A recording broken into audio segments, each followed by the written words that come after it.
Welcome to Shukla study point. आप सभी का स्वागत है आपके अपने YouTube channel Shukla study point में। मैं शिवम शुक्ला आप सभी दोस्तों का हार्दिक स्वागत करता हूं। आज के वीडियो के माध्यम से हम लोग चर्चा करेंगे न्यू मॉडल पेपर के बारे में, जो कि 2023 की परीक्षाओं के लिए इम्पोर्टेंट है। आपको बता दूं, आपका चाहे जो भी विश्वविद्यालय हो, सभी विश्वविद्यालयों के लिए यह लेक्चर इंपॉर्टेंट है। BA सेकंड सेमेस्टर के छात्र छात्राओं के लिए, जो छात्र छात्राएँ BA फर्स्ट ईयर में थे, फर्स्ट ईयर में फर्स्ट सेमेस्टर की परीक्षा दे चुके हैं, सेकंड सेमेस्टर की परीक्षा की तैयारी कर रहे हैं, उनके लिए बहुत ही बेस्ट हो गई ये वीडियो। आपको बता दूं, इस वीडियो के माध्यम से इंग्लिश लिटरेचर के लगभग 100 से अधिक ऑब्जेक्टिव टाइप के प्रश्नों पर चर्चा करने वाले हैं। इंग्लिश लिटरेचर में आपको रीडिंग्स इन इंग्लिश पोएट्री के बारे में आपको पढ़ना होता है BA सेकंड सेमेस्टर में। तो टॉप 100 जो ऑब्जेक्टिव टाइप के यानी MCQs होंगे, मल्टीपल चॉइस क्वेश्चंस होंगे, ऑब्जेक्टिव टाइप के बहुविकल्पीय जो होंगे, उन्हीं के बारे में हम चर्चा करने का प्रयास करेंगे। ये बात आप ध्यान रखिएगा।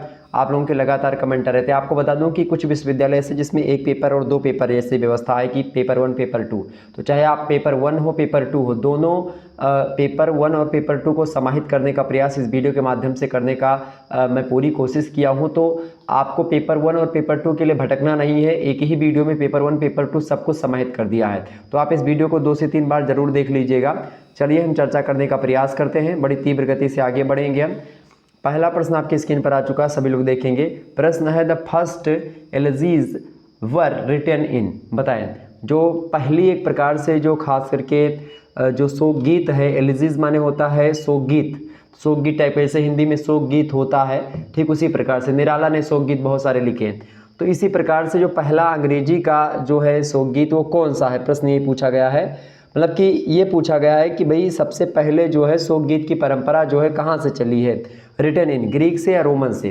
तो इसमें दोनों में से आप देखिएगा करेक्ट आंसर हो जाएगा option number C, both A and B दोनों, चूंकि रोमन में भी आप देखिएगा, ग्रीक में भी आपको मिलेगा एलिजीज। तो ये एक प्रकार से ऑप्शन नंबर इसका सी करेक्ट आंसर होगा। अगला प्रश्न आप देखिएगा, ode is much like N oblique A, यानी ए ऑब्लिक एन, यानी ओड इज मच लाइक, मतलब ओड किस प्रकार से है, मतलब ओड कैसे है, बताएं। ओड इज मच लाइक कैसे, एपिक जैसे है, एलिगी जैसे है, या फिर सोनेट जैसे है, या फिर नन ऑफ दी, जिनमें से किसी के जैसे नहीं है।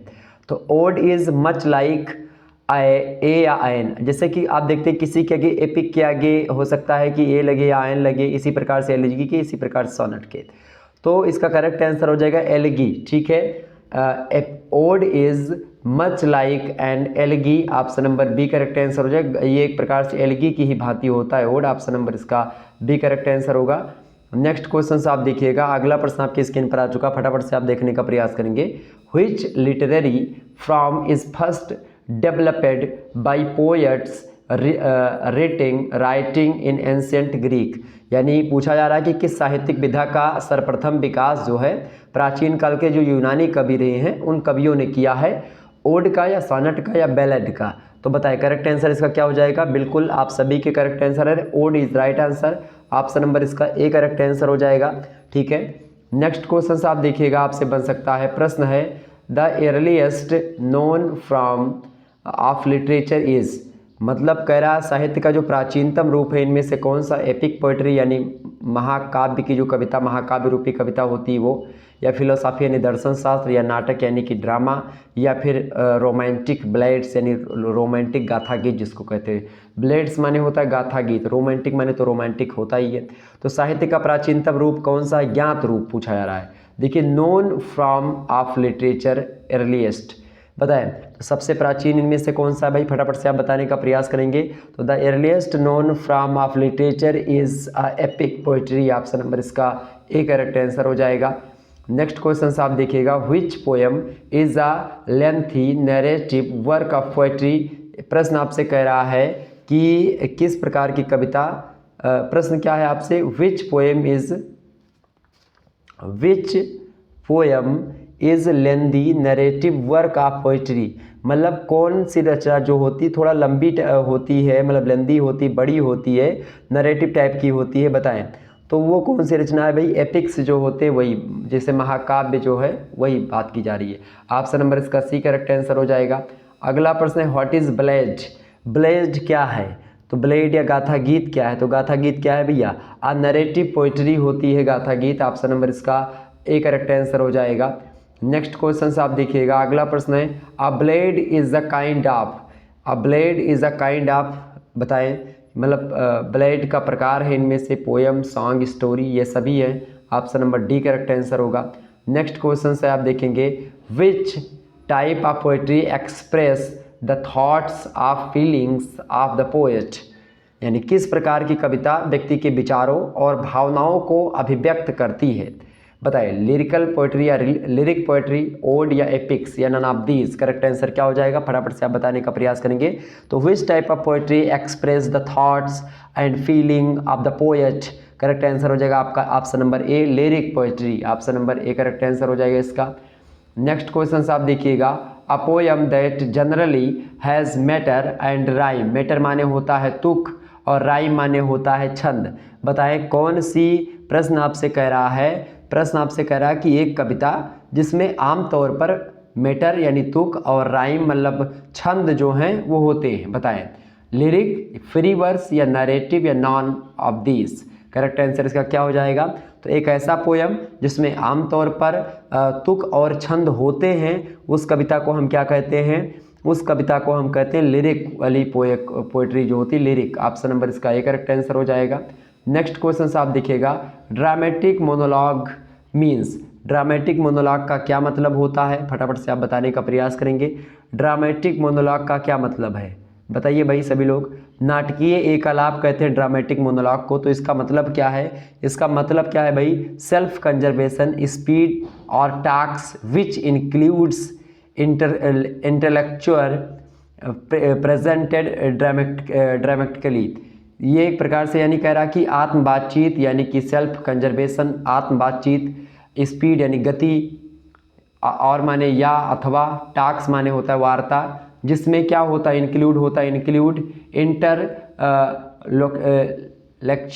इंटेलेक्चुअल प्रेजेंटेड ड्रामाटिकली, यानी कि कह रहा है कि जिसमें शामिल होता है, नाटकीय रूप में प्रस्तुत किया गया होता है ये, और जिसमें वार्तालाप शामिल होती है या वार्ताकार शामिल होती है, उसी को बोलते हैं ड्रामेटिक मोनोलॉग। ठीक है, नाटकीय एकलाप जिसमें वार्तालाप शामिल होती है और नाटकीय रूप में शामिल होती है, उसी को बोलते हैं। ऑप्शन नंबर इसका बी करेक्ट आंसर होगा। अगला प्रश्न, dramatic monologue is partly dash and partly dash, यानी आपसे एक डैश में भरा जाएगा और फिर दूसरे डैश में भी भरा जाएगा, खाली स्थान है, और दो ऑप्शन को आपको बी ऑप्शन में भी दिया गया है। प्रश्न आपसे कह रहा है नाटकीय एकलाप आंशिक रूप से डैश आंशिक रूप से होते हैं। बताइए, ड्रामेटिक मोनोलॉग पार्टली, इसमें जो ऑप्शन होगा आपका करेक्ट आंसर सी होगा। Dramatic monologue is partly drama and partly poetry. ठीक है, तो यहाँ पर एक में भरा जाएगा इसमें ड्रामा और इसमें भरा जाएगा पोएट्री। ओके, तो ऑप्शन नंबर इसका सी करेक्ट आंसर हो जाएगा। आगे बढ़ते और भी चीज़ों को जानने का प्रयास करते हैं। फटाफट से एक बार वीडियो को लाइक और शेयर अवश्य कर दीजिएगा। अगला प्रश्न आपकी स्क्रीन पर आ चुका है, BA first year second semester B English वाले छात्र छात्राओं के लिए इंपॉर्टेंट है। आप लोगों के लगातार कमेंट आ रहे थे कि सर जी 104 105 का इंग्लिश का करवा दीजिए, डीडीयू का पेपर लगा हुआ है, तो मैंने सोचा कि 104 105 सबको एक में ही मिला करके आपको बता दिया जाए। तो आप किसी विश्वविद्यालय से हैं, बाद में ही परीक्षाएं भी आपकी हो रही, तो आपके लिए इंपॉर्टेंट है। प्रश्न अगला आपका आ चुका है, फटाफट से देखने का प्रयास करेंगे। इंपॉर्टेंट क्वेश्चन है आपकी परीक्षा के दृष्टि से। प्रश्न क्या है भाई, प्रश्न आपसे कह रहा है, प्रश्न है an extended narrative which carries a second meaning along with its surface story would be called. प्रश्न आपसे कह रहा है कि एक विस्तारित आख्यान, a extended narrative which carries a second meaning along with, यानी कि एक विस्तारित आख्यान जो अपनी सतही कहानी के साथ एक दूसरे अर्थ को वहन करता है, वो क्या कहलाता है, एक दूसरे अर्थ को वहन करता है, एक दूसरे अर्थ को बताता है, उसको क्या कहते हैं, उसको एलेगोरी कहते हैं, या इसको बोलते हैं लिटोट्स, या क्या लिखा है यहाँ पर थोड़ा दिख नहीं रहा, या सिंबल, या फिर आयरोनी, क्या बोलते हैं उसको, फटाफट से आप बताने का प्रयास करेंगे। उसको बोलते हैं क्या भाई, उसको बोलते हैं एलेगोरी यानी रूपक, जिसको हिंदी में कहते हैं। ऑप्शन नंबर इसका ए करेक्ट आंसर हो जाएगा। नेक्स्ट क्वेश्चन आपकी स्क्रीन पर आ चुका है, एलेगोरीज आर हैवी इन, मतलब एल्गोरीज जो होते हैं ये एक प्रकार से किस पे भारी होते हैं, किससे अधिक होते हैं, बताएं। एल्गोरीज आर हैवी इन, तो किससे होते हैं भाई, वो सिंबोलिज्म से, प्रतीकवाद से थोड़ा ऊपर होते हैं, थोड़ा बड़े होते हैं। Option number B correct answer हो जाएगा। आयरोनी का मतलब क्या होता है, आयरोनी मतलब होता है विडंबना, ठीक है। और स्टायर माने होता है व्यंग, ठीक है, और एलेगोरी माने होता है रूपक, सिंबोलिज्म माने होता है प्रतीकवाद। तो ऑप्शन नंबर इसका बी करेक्ट आंसर होगा। अगला प्रश्न आप देखिएगा, अगला प्रश्न है what do you mean by heroic couplet. Heroic couplet से आपका क्या तात्पर्य है? तो हेरोइक कपलेट का मतलब होता है a pair of rhyming iambic pentameter, यानी आपसे कह रहा है कि भाई जो आयम्बिक पेंटामीटर होता है उसी का पेयर जो होता है राइमिंग आयम्बिक पेंटामीटर, तो वही होता है, उसका मतलब हेरोइक कपलेट का मतलब होता है। ओके, क्लियर हो रही बातें ना? बिल्कुल, आगे बढ़े। अगला क्वेश्चन आप देखने का प्रयास करेंगे। अगला प्रश्न आपका आ चुका, a poetic form which is written with iambic pentameter is, यानी आपसे कह रहा है यहाँ पर, कह रहा कि एक काव्य रूप जो आयम्बिक पेंटामीटर के साथ लिखा गया है उसे क्या कहते हैं? तो उसको बोलते हैं blank verse. Blank verse, option number इसका सी करेक्ट आंसर हो जाएगा। ब्लैंक वर्स का क्या मतलब होता है? एक खाली कविता, ठीक है। नेक्स्ट क्वेश्चन आप देखिएगा, अगला प्रश्न है a poem with no matter और राइम, एक ऐसी कविता जिसमें ना तो तुक होता है ना ही उसमें छंद होते हैं, उस कविता को बोलते हैं फ्री वर्स, मुक्त कविता। ऑप्शन नंबर इसका बी करेक्ट आंसर हो जाएगा। नेक्स्ट क्वेश्चन आप देखने का प्रयास करेंगे। अगला प्रश्न आपकी स्क्रीन पर आ चुका है, how many lines are in Spenserian छंद, जो मतलब स्पेंसेरियन जो स्टेंजा है या छंद है उसमें कितनी लाइन होती हैं? तो उसमें कितनी लाइन होती है भैया? 9 लाइन होती हैं। ऑप्शन नंबर इसका ए करेक्ट आंसर हो जाएगा। इस प्रकार से आप लोग प्रश्नों को समझ रहे हैं। अगला प्रश्न आपकी स्क्रीन पर आ चुका है, what is treasure Reema. Treasure Reema क्या है? ट्रेजा रीमा क्या है भैया? अ poetic form with an interlocking 3 lines rhyme scheme, मतलब 3 पद के जो राइम स्कीम होती वही, ठीक है, ये बात ध्यान रखिएगा। तो इसका ऑप्शन नंबर होगा सी, ऑप्शन करेक्ट आंसर हो जाएगा। ट्रेजा रीमा ऑप्शन नंबर सी में दिया है। नेक्स्ट क्वेश्चन आप देखिएगा, अ पोयम दैट, प्रश्न क्या दिया हुआ है आपका, फटाफट से आप देखने का प्रयास करेंगे। अगला प्रश्न आपका दिया हुआ है, a poem that tells a story with plot setting and characters. प्रश्न आपसे कह रहा है, फटाफट से आप देखने का प्रयास करेंगे। प्रश्न आपसे कह रहा है कि एक कविता जो कथानक, सेटिंग और ख़ास करके जो कैरेक्टर्स होते हैं, कैरेक्टर्स माने क्या होता है? चरित्र। तो बताएं, एक कविता जो कथानक, सेटिंग और पात्रों के साथ एक कहानी कहती है, उस कविता को हम क्या कहते हैं? तो उस कविता को हम कहते हैं नरेटिव। ऑप्शन नंबर इसका सी करेक्ट आंसर होगा। अगला क्वेश्चन आप देखने का प्रयास करेंगे। अगला प्रश्न आपकी स्क्रीन पर आ चुका है, tone is a literary device that reflects the writers dash towards the subject matter, यानी आपसे कह रहा है, फटाफट से आप देखेंगे, ये कह रहा है कि स्वर एक साहित्यिक युक्ति है जो लेखक के विषय वस्तु के प्रति प्रतिबिंबित करती है। क्या प्रतिबिंबित करती है भैया? प्रश्न वही पूछा जा रहा है। तो एटीट्यूड, ऑप्शन नंबर इसका ए करेक्ट आंसर हो जाएगा। नेक्स्ट क्वेश्चन आपकी स्क्रीन पर आ चुका है, द थीम इज, मतलब जो विषय होता है, जो थीम होता है वो क्या है? थीम क्या है भैया? The point of subject, subject का जो पॉइंट होता है, जो बिंदु होता है सब्जेक्ट का, मेन मैटर होता है, उसी को बोलते हैं theme. Option number D correct answer होगा। अगला प्रश्न आपकी स्क्रीन पर आ चुका, फटाफट से आप देखने का प्रयास करेंगे। इंपॉर्टेंट क्वेश्चन से एक बार फटाफट से आप लोग वीडियो को लाइक और शेयर करते रहिएगा। अगला प्रश्न है, what is the number of this sonnet is Shakespeare's sonnet sequence. Important प्रश्न है।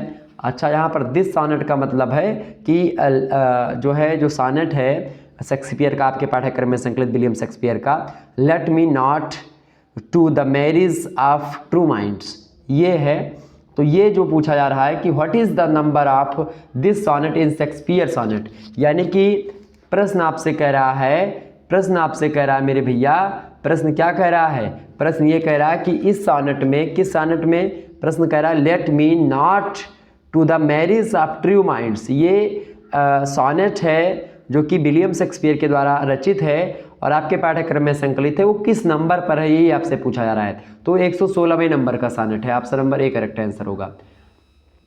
अगला प्रश्न है, this sonnet is addressed to, बताएं, फटाफट से आप बताने का प्रयास करें। करेक्ट आंसर इसका क्या होगा?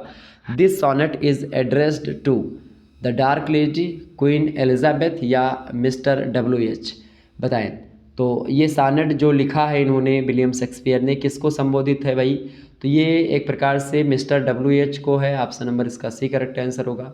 नेक्स्ट क्वेश्चन है, in the sonnet true love is compared to, मतलब आपसे कह रहा है कि तुलना किसकी, मतलब इस सोनेट की, in the sonnet true love, मतलब इस सोनेट में let me not to the marriage of true minds, इसमें इस सोनेट में लव की तुलना या ट्रू लव की तुलना, सच्चे प्रेम की तुलना किससे की गई है? सच्चे प्रेम की तुलना जो की गई है वो द लाइट हाउस से की गई। किससे की गई भैया?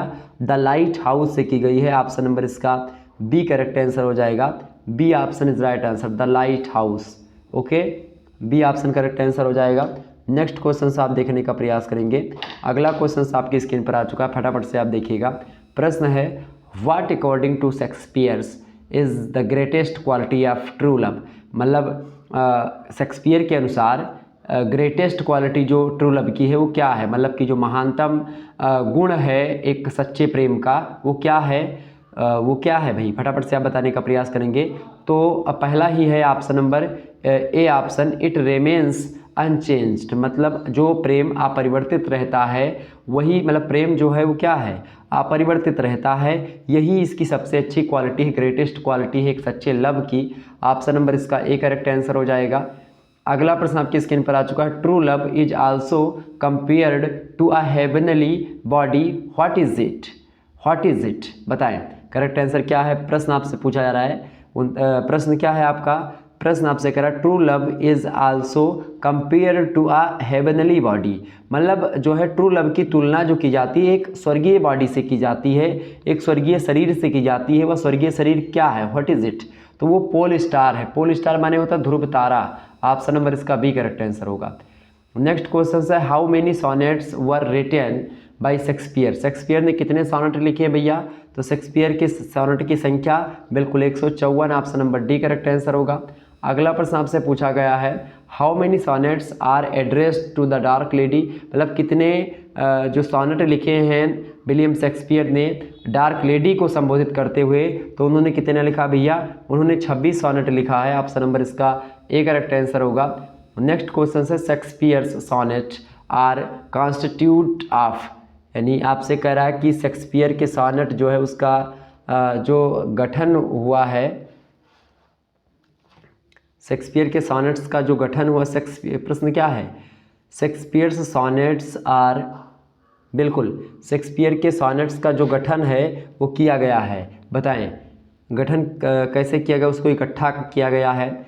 तो वो किया गया three quatrains and 1 couplet. Option number इसका सी में दिया करेक्ट आंसर हो जाएगा। C option is right answer. अगला प्रश्न है, Shakespeare's belong to, Shakespeare belong करता था, बताएं किस युग से? तो शेक्सपियर जो हैं ये एलिजाबेथ एज से रिलेशन रखते हैं। ऑप्शन नंबर इसका सी करेक्ट आंसर हो जाएगा। अगला क्वेश्चन आप देखिएगा, what is Milton lamenting is in his poem on his blindness, यानी आपसे कह रहा है, प्रश्न इंपॉर्टेंट है। प्रश्न क्या कह रहा है? What is Milton lamenting in his poem on his blindness, तो इन करेक्ट आंसर होगा हिज ऑन ब्लाइंडनेस। ठीक है, ऑप्शन नंबर इसका बी करेक्ट आंसर हो जाएगा। ओके, नेक्स्ट क्वेश्चन आप देखिएगा। अगला प्रश्न आपकी स्क्रीन पर आ चुका, फटाफट से आप देखने का प्रयास करेंगे। बहुत ही इंपॉर्टेंट प्रश्न है। नेक्स्ट क्वेश्चन आप देखेंगे। अगला प्रश्न आपकी स्क्रीन पर आ चुका है। सभी लोग एक बार वीडियो को शेयर कर दीजिएगा और लाइक कर दीजिएगा। इंपॉर्टेंट प्रश्न है। देखिए प्रश्न आपसे कह रहा है, प्रश्न क्या है भाई? whom does blame for the loss of his eyesight in his poem on his blindness, यानी आपसे कह रहा है कि अपनी कविता ऑन हिज ब्लाइंडनेस में अपनी दृष्टि की हानि के लिए कवि किसे दोषी मानता है? तो कवि दोषी मानता है, किसको मानता है भैया? वो हिमसेल्फ को, खुद को दोषी मानता है। ऑप्शन नंबर इसका सी करेक्ट आंसर हो जाएगा। John Milton on his blindness जो रचना है कविता, उसके लेखक हैं। What is Milton justifying in his sonnet on his blindness, मतलब जो ऑन हिज ब्लाइंडनेस रचना है उसमें खास करके जॉन मिल्टन जो है उस अपनी रचना में क्या न्यायोचित ठहरा रहे हैं, क्या जस्टिफाइंग बता रहे हैं? किसको बता रहे हैं भाई? तो वो बता रहे हैं ways of God. Option number इसका सी करेक्ट आंसर हो जाएगा। नेक्स्ट क्वेश्चन आप देखिएगा, which poetic verse was mastered by Milton, यानी आपसे कह रहा है कि मिल्टन की जो रचना है खास करके किस काव्य में उनको महारत हासिल है, मतलब प्रश्न पूछने का मतलब ये है। ओके बताइए भाई, तो किस में उनको महारत हासिल है? ब्लैंक वर्स लिखने में महारत हासिल है। ठीक है, किसको? मिल्टन को, जॉन मिल्टन को ब्लैंक वर्स। ऑप्शन नंबर इसका सी करेक्ट आंसर हो जाएगा। नेक्स्ट क्वेश्चन आपकी स्क्रीन पर आ चुका है। Who according to Milton serve God best, यानी आपसे प्रश्न पूछा जा रहा है मिल्टन के अनुसार जो है भगवान की सबसे अच्छी सेवा कौन करता है या करता है, बताएं। तो हु अकॉर्डिंग टू मिल्टन, मतलब मिल्टन के अनुसार कौन सर्व गॉड बेस्ट, सेवा करता है भगवान की सबसे बढ़िया, तो कौन करता है भाई? Those who bear his mild yoke patiently. Option number इसका सी करेक्ट आंसर हो जाएगा। नेक्स्ट क्वेश्चन आपकी स्क्रीन पर पूछा गया, देखिएगा। whom does Milton want to serve, बताएं करेक्ट आंसर क्या हो जाएगा? whom does Milton want to serve, फटाफट से आप बताएं करेक्ट आंसर इसका कि मिल्टन किसकी सेवा करना चाहता है। तो मिल्टन किसकी सेवा करना चाहता है भैया? मिल्टन जो है हिज मेकर, उसको बनाने वाले की सेवा करना, जो मिल्टन को बनाया है, यानी कि जिसने सूरज चांद बनाया उसकी, यानी जिसने मिल्टन को खुद बनाया है उसकी एक प्रकार सेवा करना चाहता है Milton. Option number A correct answer हो जाएगा। अगला क्वेश्चन आप देखिएगा। Which figure of speech is used in the following, यानी but patience to prevent the murmur soon replies. इस दिए गए पद्य में कौन सा अलंकार है ये पूछा जा रहा है। तो इसमें कौन सा अलंकार है भैया? इसमें पर्सोनिफिकेशन अलंकार है। Option number C correct answer हो जाएगा। Personification is right answer. Next question आप देखिएगा।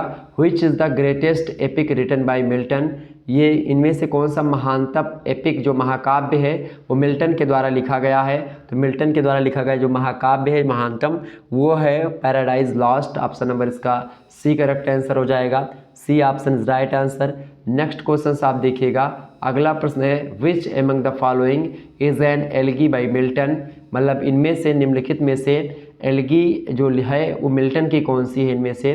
तो कौन सी एल्गी मिल्टन की? भाई एल्गी माने होता है शोकगीत, तो जो है ऑप्शन नंबर बी में दिया है वही करेक्ट आंसर हो जाएगा आपका लाइसिडस।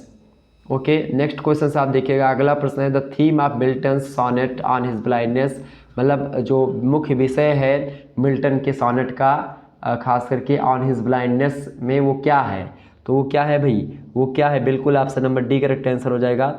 वो एक प्रकार से द थीम ऑफ यानी मुख्य विषय जो मिल्टन के सोनेट का है ऑन हिज ब्लाइंडनेस का वो पर्सनल है। ठीक है, option number D correct answer खुद पर लिखा उन्होंने।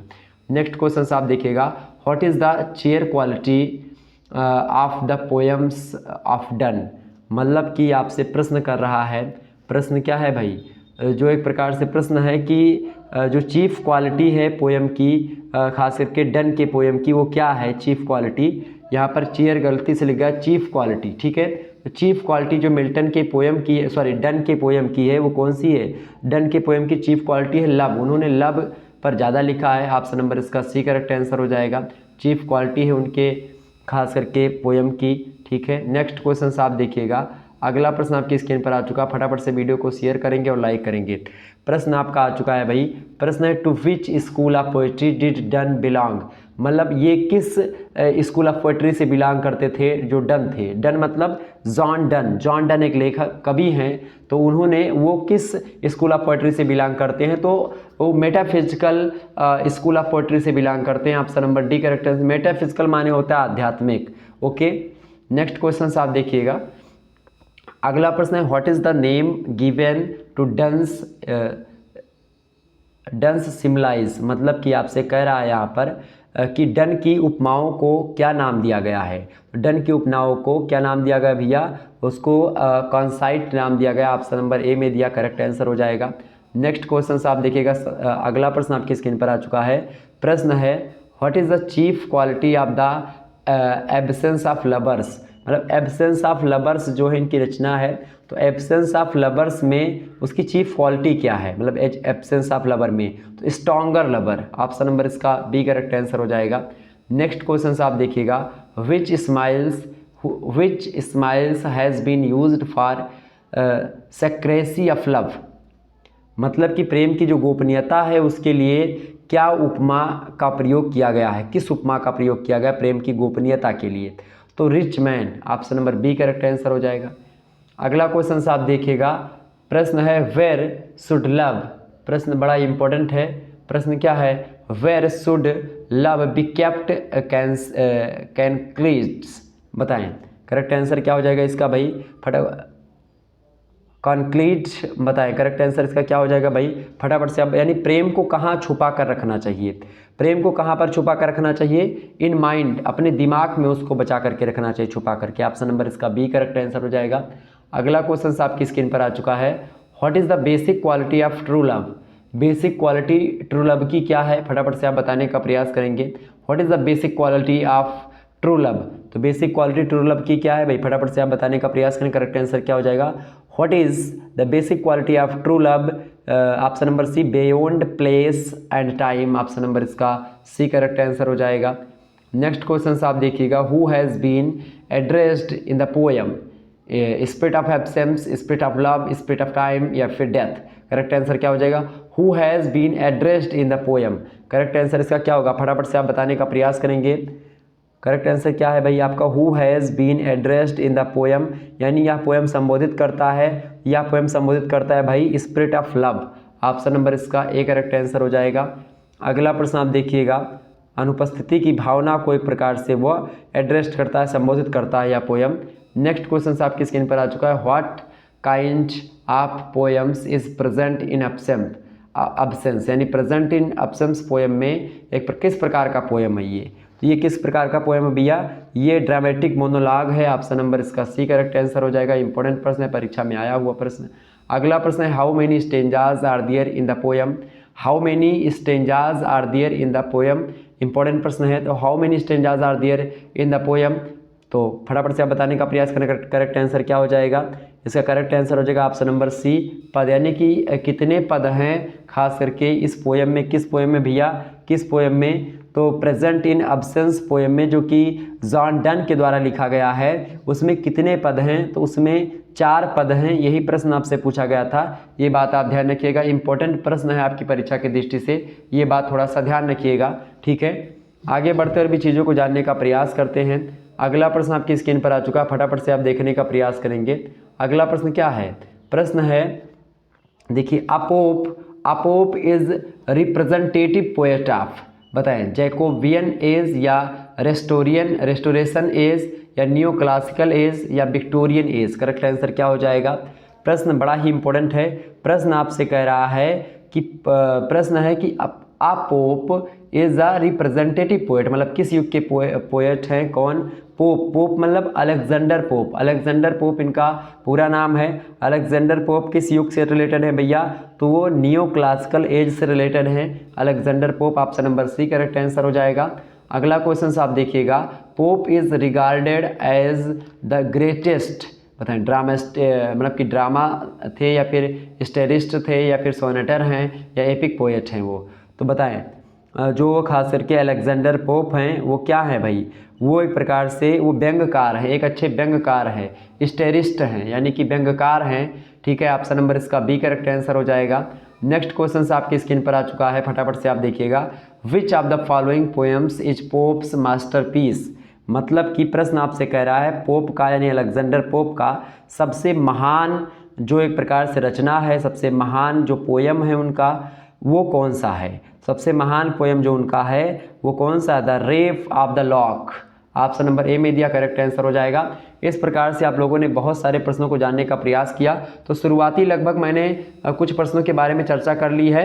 अब बाकी चूंकि अभी मेरे पास समय कम था और इसीलिए मैंने सोचा कुछ भी आपको दे दिया। पेपर 1 से रिलेटेड हो गया कुछ मुद्दे ये, और इसके बाद में कल जो है मैं इसका अगला पार्ट दे दूंगा जिसमें हम बहुत सारे प्रश्नों को पेपर 2 से रिलेटेड या फिर अगले जो वीडियोज़ होंगी उसमें हम चर्चा करने का प्रयास करेंगे। अभी एक प्रकार से बचा हुआ है, बहुत सारे प्रश्न हैं जिसके बारे में चर्चा करना बाकी है। तो आप सभी लोग जो है तैयार रहिएगा इन प्रश्नों के लिए। बहुत ही इंपॉर्टेंट प्रश्न अभी और बाकी हैं, ठीक है। तो और वीडियो जो अगली वीडियो आएगी वो कल आएगी इसी समय पर, तो आप लोग चिंता ना करें, ठीक है। बाकी जो है मैं जल्द ही आऊँगा। तो शुरुआती जो कुछ मतलब प्रश्न थे उसके बारे में हमने चर्चा कर लिया, बाकी हम चर्चा करेंगे कल, ओके। और वीडियो को लाइक कर दीजिए, चैनल पर अगर आप नए आए हैं तो सब्सक्राइब जरूर कर दीजिएगा। और शेयर कर दीजिएगा वीडियो को, ताकि इसी प्रकार से और वीडियो मिलती रहे। ये न्यू मॉडल पेपर है 2023 की परीक्षाओं के लिए इंग्लिश का। यहाँ पर देखिए, यहाँ पर कोई पार्ट 1 नहीं लिखा हुआ है, लेकिन जब अगली वीडियो में दूंगा तो हो सकता है यहीं पर मैं पार्ट 2 कर दूंगा, ऐसे 2 लिख दूंगा, ठीक है। तो ऐसे 2 लिखा रहेगा तो आप जान जाइएगा कि उसका पार्ट 2 है। Readings in English poetry BA second semester English top 100 MCQs का पार्ट 2 जो होगा वो कल मैं देने का प्रयास करूंगा, ठीक है। तो आप लोग चिंता करने की आवश्यकता आपको बिल्कुल भी नहीं है, जल्द ही वीडियो उसकी भी आ जाएगी, ठीक है, आगे के जो चैप्टर्स बच रहे हैं उनकी। चलिए फिर मिलते हैं फिर नेक्स्ट वीडियो में, तब तक के लिए जय हिंद जय भारत। आप सभी का बहुत बहुत धन्यवाद हमारे से जुड़ने के लिए। इसी प्रकार से अपना प्यार हमेशा बनाए रखिएगा। Good night, I love you. बहुत बहुत धन्यवाद।